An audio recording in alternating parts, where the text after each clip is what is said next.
Notre-Dame de Paris. Il ne fallait pas passer à côté. Alors, on y a pensé de la chanter. Voilà, pour vous faire plaisir, évidemment.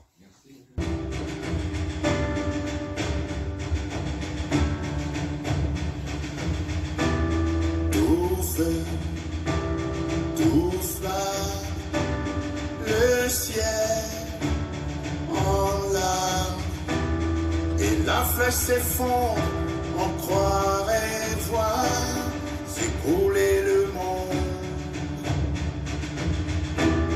comme si notre histoire tombait en un soir.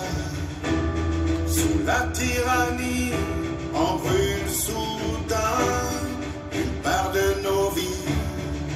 Paris Notre-Dame, relève-toi, c'est capitale. Paris Notre-Dame, va effleurer les étoiles.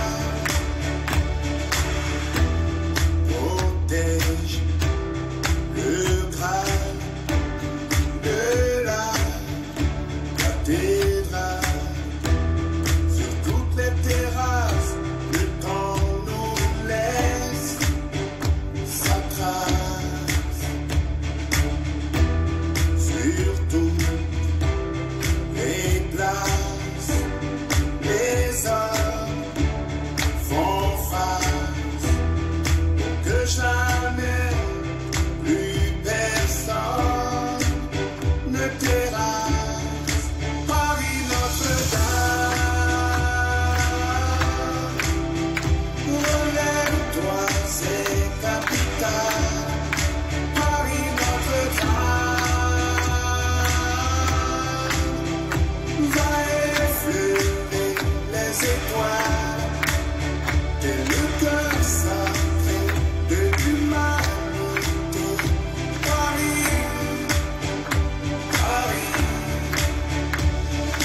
Sauver ce trésor, c'est sauver la terre, pour que chaque aurore fasse briller les pierres. Sauver ce trésor, c'est sauver la terre, pour que chaque aurore fasse briller les pierres. Paris Notre-Dame,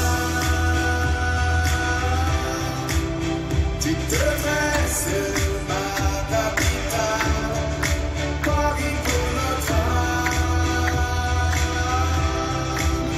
tu effleures toutes les étoiles de la vie sacrée de l'humanité. Paris, Paris, sauver ce trésor, c'est sauver la terre, pour que chaque aurore fasse briller les pierres. Sauver ce trésor, c'est sauver la terre, pour que chaque aurore fasse briller les pierres.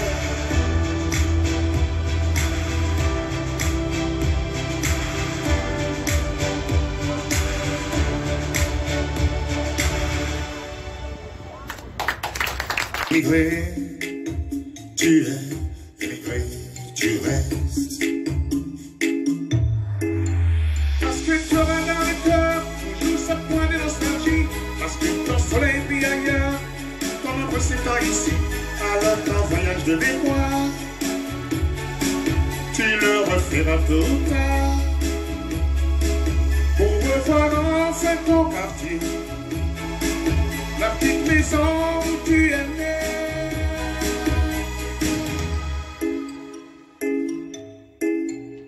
Même si on te surnomme l'intégré de l'histoire, n'oublie pas cet homme étranger des regards.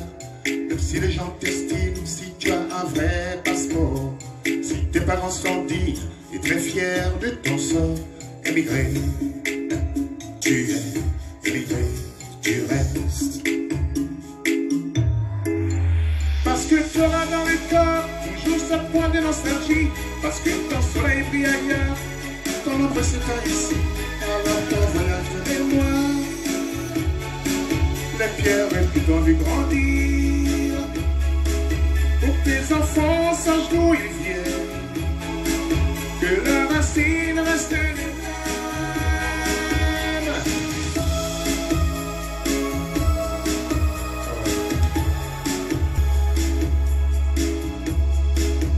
Parce que tu auras dans le cœur toujours ce point de nostalgie. Parce que ton soleil brille ailleurs, ton ombre s'étend ici. Va retrouver avant de sortir les pierres que tu as vu grandir. Un jour il n'y aura plus d'émigrés, mais juste les citoyens du monde. Donc bonjour Andy. Oui, bonjour. Donc, est-ce que vous pouvez nous expliquer un peu votre parcours, les raisons qui vous ont donné envie de venir en France, de chanter en France, pourquoi vous avez voulu chanter et un petit peu tout ce qui s'est passé depuis que vous êtes en France, vos albums, etc. Et tous les gens que vous avez pu rencontrer, ainsi que les compositeurs. Et... Écoutez, merci. Bon, la musique a toujours été en moi. Depuis l'école primaire, où j'ai plusieurs fois fait des festivals, des concerts, etc. Un peu partout, Grenoble, à voyager, quoi. Et puis, après, je me suis fait remarquer par quelqu'un qui a voulu que je fasse la musique française, la chanson française, à qui je rends hommage d'ailleurs. Je salue très fort M. Philippe Courroy, voilà, et c'est lui qui a même commencé le projet. Et après, mais avant Philippe Courroy, on a sorti donc la chanson album Couleur de peau, voilà. Et après, promo à gauche, promo à droite. Et entre-temps, j'ai été demandé pour jouer aux États-Unis, à New York. J'ai été jouer aux États-Unis, je pense en 2019. Et puis là, je me suis mis à travailler avec M. Thierry Sforza, qui nous a été présenté, et puis qui écrit bien, comme vous l'avez apprécié vous-même, qui écrit bien. Il a écrit toutes les chansons que vous avez écoutées et que vous n'avez pas encore écoutées, parce qu'il y en a d'autres. Il y a un album de 13 à 14 titres. Là, nous sommes sur un EP. Voilà, 5 titres pour l'instant. Et donc, en tout cas, tout est bien parti pour sortir de nombreux singles, dont Émigré. Et puis après, à la demande du public qui aime bien Notre-Dame de Paris. Donc, je pense, on va en parler. Le prochain single sera peut-être Notre-Dame de Paris ou bien Cet homme libre. On verra bien. Alors, tout ça pour vous dire que la musique est là, elle est en moi. Et c'est vrai que je ne suis pas encore, qui sait, je n'ai pas encore la carrière de Johnny Hallyday, mais bon, en tout cas, l'essentiel est que la musique est en moi. J'adore la musique, j'adore chanter. Bon, on a fait ça, on a fait donc la présentation de ce EP-là, à la presse et aux médias que vous êtes. Donc après, la promo va démarrer, le clip est déjà en ligne, et puis les chansons sont déjà en ligne aussi. Voilà, que voulez-vous que je dise de plus? J'ai tout dit là. Oui, j'ai tout dit, je pense. Voilà, et oui, j'écoute. Concernant l'album qui a fait des fureurs en vous pays, en Côte d'Ivoire. Oui, alors justement, avec l'album Koubé, qui est sorti en 1994, mais bien avant que cet album le sorte, j'allais oublier, j'ai fait la rencontre de grands monsieur tels que Manu Dibango, paix à son âme. Je l'ai rencontré à l'occasion d'un événement voilà, un événementiel. Et bon, je le connaissais, hein, je connaissais le nom, mais sa personne, c'est la première fois. Et quand il m'avait chanté, tout de suite, il m'a tendu une perche. Il m'a dit, écoute Andy, je t'invite à mon émission sur la 3. À l'époque, il faisait une émission sur la 3. Et j'ai dit, ah bon? Il dit, oh, oui, j'aime bien ce que tu fais. Il faut venir. Ce jour-là, il y aura Yannick Noah, il y aura plein d'artistes. J'ai dit, d'accord. Et malheureusement pour moi, ce jour-là, je suis tombé malade. Je n'ai pas pu y aller. Oui, je n'ai pas pu y aller, mais bien malade. Hein, je ne pouvais pas marcher. Et après, j'appelle Manu, je dis, écoute, franchement, je ne peux pas bouger, je suis malade. Donc, il dit, bon, ok, on va remettre. Et après, ça n'a pas duré, il a perdu l'émission. Bon, bref, pour dire que j'ai rencontré des grands noms, tels que Manu, tels que celui qui a fait l'album Joss Ino, il s'appelle. Et puis, d'autres artistes, d'autres célébrités. Bon, donc, vous disiez que... concernant l'album, oui. Qui est bien reçu dans vos pays, qu'est-ce que vous voulez mettre en avance concernant à la population qui a écouté vous deuil de quitter le pays? Parce que le moment-là, vous dites que je m'excuse que j'avais quitté le pays. C'est ça le titre des chansons? Ah, non, non. La chanson que j'avais écoutée, la vidéo, c'est une vidéo, non? Non, ça c'est une chanson. Un jour de grand soleil, j'ai quitté. C'est ça, non? Oui. Mais non, ça c'est pas moi. Je l'ai interprétée. C'est une chanson de Paix à son âme, Feu François Louga, mon idole d'ailleurs. Et alors ce monsieur, on m'identifie, voilà, à ce monsieur, disant que nous avons, on a la même voix, voilà, même timbre de voix, et puis on a le même style, quoi. Donc lui c'est un ancien, et c'est vrai que beaucoup disent que quand je chante, eh bien, ça fait François Louga, etc. Alors lui c'est mon idole, c'est vrai. Mais la chanson n'est pas à moi. Elle n'est pas à moi, elle est de François Louga. Voilà, ça s'appelle quoi là? Ça s'appelle Bokali Zaza. Donc voilà. Mais en tout cas, c'était une belle chanson, mais elle n'est pas à moi. Voilà. Mais toujours au sujet de ce premier album, oui. Est-ce que vous avez tourné en Afrique, dans d'autres pays d'Afrique que la Côte d'Ivoire? Ah oui, oui, on a tourné, on a été demandé, oui, on a été dans la sous-région, très proche, le Togo, le Bénin, et puis on allait après vers, je crois qu'on allait au Libéria. Voilà, on allait au Libéria, au Congo, une fois. Bon, au Congo, ils sont très entre eux, bon, c'est des frères, mais en tout cas, j'ai eu la chance d'y aller. Congo-Brazzaville? Congo-Brazzaville. Non, Kin, mais ouais. C'est Congo-Belge, donc ils ne parlent pas nécessairement français. Si, ils parlent français. Et anglais. Anglais, voilà. Un peu comme au Cameroun aussi. Voilà.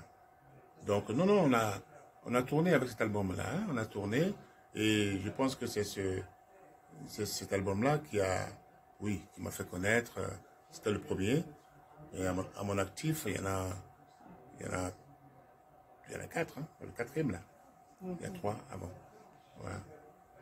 Sur les 4 albums que vous avez, laquelle est plus connu en France?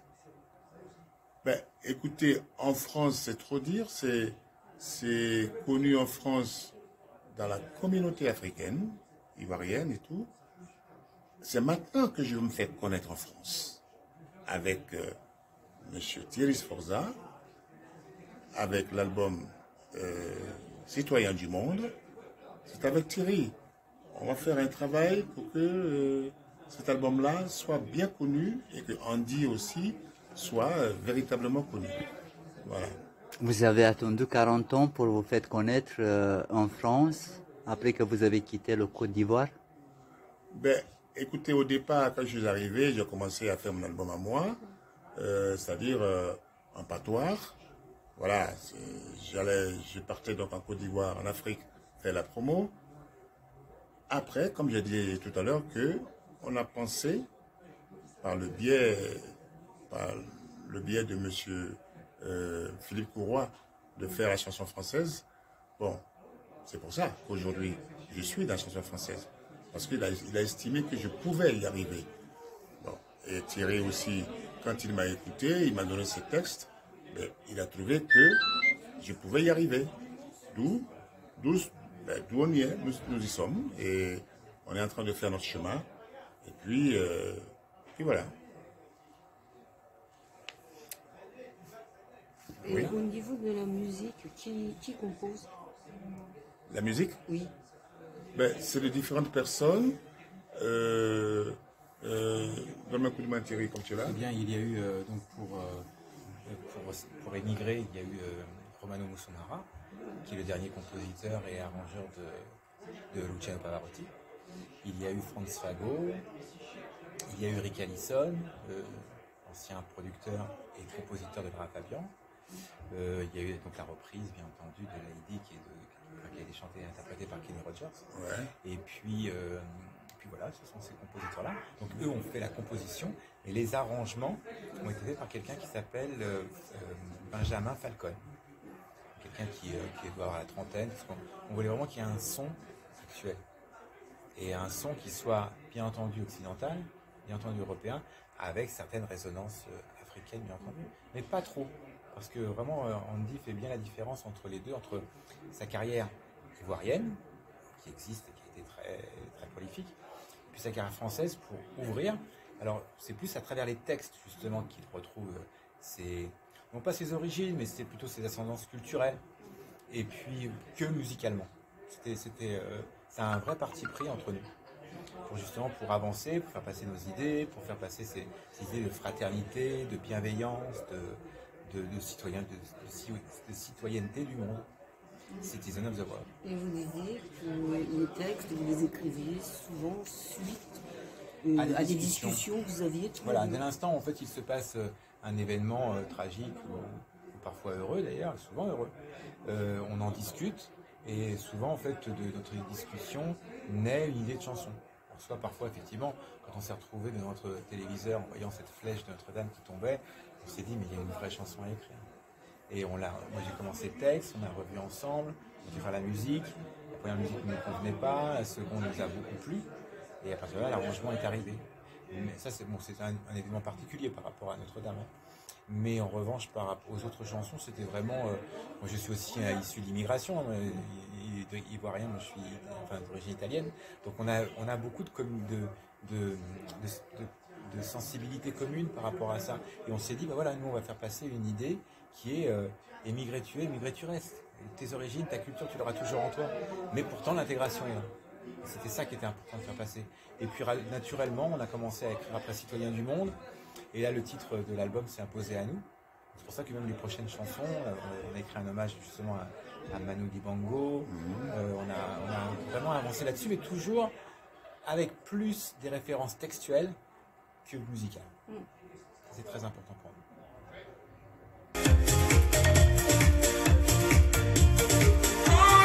Tous citizens of the world, on est tous citizens of the world, on est tous citizens of the world, on est tous citizens of the world, on est tous sur la même longueur d'onde, on est tous des citoyens du